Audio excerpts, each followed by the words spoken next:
क्या शिवलिंग घर में रखे जा सकते हैं? सीधा सा जवाब है हाँ, रखे जा सकते हैं। बस ये हो कि शिवलिंग को स्थापित नहीं करना है घर में, एक बात। और दूसरी बात ये कि कितने बड़े होने चाहिए, तो आपके हाथ के अंगूठे के बराबर इतने ही बड़े शिवलिंग आप अपने घर में रख सकते हैं। और ये बात मैं नहीं कह रहा हूँ, ये बात शंकराचार्य जी कहते हैं, जो कि हमारे सनातन धर्म के हम ये कह सकते हैं कि प्रधानमंत्री हैं। हाँ, वो ये कहते हैं कि बिल्कुल शिवलिंग घर में रखे जा सकते हैं। अब इस बात का ज़रूर आप ध्यान रखें कि शिवलिंग जो आप घर में रखते हैं ये मूवेबल हो, स्थापित ना किए गए हो, मूवेबल हो। कौन से शिवलिंग घर में रखने चाहिए? देखो, एक होते हैं नर्मदेश्वर शिवलिंग। नर्मदा नदी के बारे में ये कहा जाता है कि माँ नर्मदा नदी में जो कंकड़ है, नर्मदा नदी का हर कंकड़ शंकर होता है। इसे प्राण प्रतिष्ठा की ज़रूरत भी नहीं है। आप नर्मदा नदी से कंकड़ उठा करके लाइए और रख दीजिए और उन पर जल चढ़ाना शुरू कर दीजिए, महादेव उसे ले लेंगे। तो नर्मदा नदी का हर कंकड़ शंकर होता है।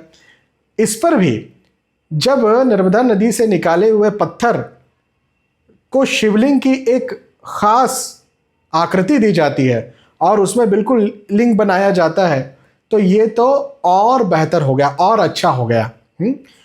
तो आप नर्मदेश्वर शिवलिंग, छोटे से नर्मदेश्वर शिवलिंग यदि आप अपने घर में रखते हैं तो ये बहुत अच्छा होता है।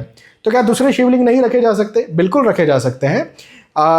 चांदी के शिवलिंग यदि आप रखते हैं, रखे जा सकते हैं। पीतल के शिवलिंग भी होते हैं, पारे के शिवलिंग होते हैं, पारद का शिवलिंग जिसे कहते हैं वो भी होता है, लेकिन नर्मदेश्वर शिवलिंग सर्वश्रेष्ठ है।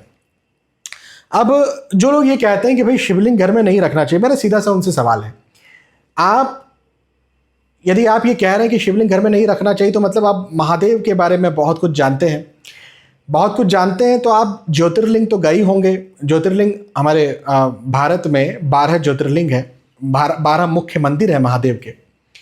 तो जब आप ज्योतिर्लिंग जाते हैं, चाहे महाकालेश्वर जाएं, चाहे ओमकारेश्वर जाएं, आप जैसे ही मंदिर से बाहर निकलते हैं तो वहाँ दुकानों में छोटे छोटे शिवलिंग मिलते हैं खरीदने के लिए, वो बेच रहे होते हैं और ढेर सारे शिवलिंग होते हैं। तो वो जो छोटे छोटे शिवलिंग वो बेच रहे हैं, क्या वो मंदिर में स्थापित करने के लिए बेच रहे हैं? भाई वो घरों के लिए ही तो बेच रहे हैं, वो मूवेबल शिवलिंग है। यदि शिवलिंग घर में रखना यदि सही नहीं होता, गलत होता, शास्त्रोक्त नहीं होता, तो क्या मंदिरों के आगे वो शिवलिंग बिक रहे होते? भाई जो मंदिर के सामने बैठे हुए हैं वो पीढ़ियों से बैठे हुए हैं। आज नई दुकान तो उन्होंने खोली नहीं, पीढ़ियों से उनकी दुकान है। तो शुरू से ही वो महादेव के बारे में ज़्यादा जानते हैं, प्लस वहाँ के पंडित जी जो हैं वो भी जानते हैं इस बारे में। उसे रोका जा सकता था। तो बिल्कुल घर में शिवलिंग हो सकते हैं रोज़, लेकिन हाँ, मेरी इस बात का ध्यान रखें, यदि किसी प्रकार से आप विग्रह रखते हैं, फोटो रखना अलग विषय हो गया।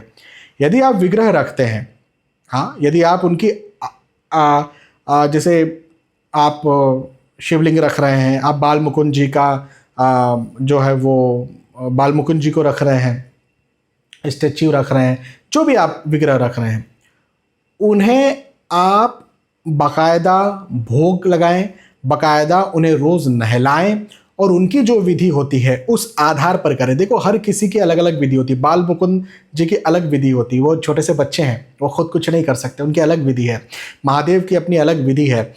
श्री सीताराम जी का आपने रखा हुआ दरबार, मैं स्टैच्यू की बात कर रहा हूँ, तो उनकी अपनी अलग विधि है। तो हर भगवान की हर मूर्ति के लिए अलग अलग विधि है। जो विधि है उस आधार पर शिवलिंग की क्या विधि है? देखो, शिवलिंग रखना बहुत, या भगवान शिव शंकर की पूजा करना बहुत बहुत और बहुत ईजी है। केवल एक लोटा जल चढ़ा दिया है भगवान को, जो है घर में एक लोटा जल चढ़ा दिया, उन्हें जो है वो पोंछ लिया, पोंछ करके आपने उनको बैठा दिया। अब यदि आपके पास ओरिजिनल चंदन है, देखो मैं वो पाउडर की बात नहीं कर रहा हूँ, 10-20 रुपए का जो केमिकल पाउडर आता है वो नहीं, ओरिजिनल चंदन है तो वो महादेव पर लगा दिया। नहीं भी लगाते तो फूल जो है वो अर्पित कर दिया, प्रणाम कर दिया। अक्षत जो चावल होते हैं, कच्चे चावल, अक्खे चावल, टूटे हुए नहीं, वो जो है वो महादेव पर चढ़ा दिए।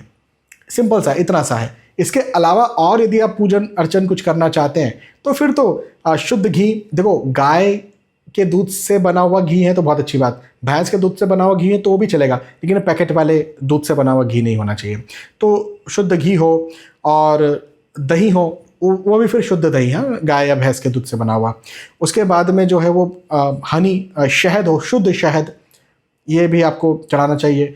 शर्करा कहा जाता है, लेकिन शर्करा जैसा कोई शब्द पहले था नहीं, शक्कर तो अभी भी बनना शुरू हुई है। मिश्री चढ़ाई जाती थी, गन्ने का रस चढ़ाया जाता था, गन्ने का जूस चढ़ाया जाता था। तो मिश्री यदि हो तो वो आप उसमें मिला सकते हैं, अन्यथा नहीं। इत्र भी चढ़ाया जाता है, लेकिन इत्र जो है वो फिर अगेन सिंथेटिक केमिकल नहीं, वो ओरिजिनल जो पुष्प से, फूलों से बनता है, वो इत्र फिर आप महादेव पर चढ़ाएं। तो ऐसे आप महादेव की आराधना कर सकते हैं, नहीं तो सिंपल शुद्ध जल चढ़ाएं। तो शिवलिंग घर में रखा जा सकता है। सामान्यतः उनकी अर्चना, पूजा विधि जरूर करना चाहिए।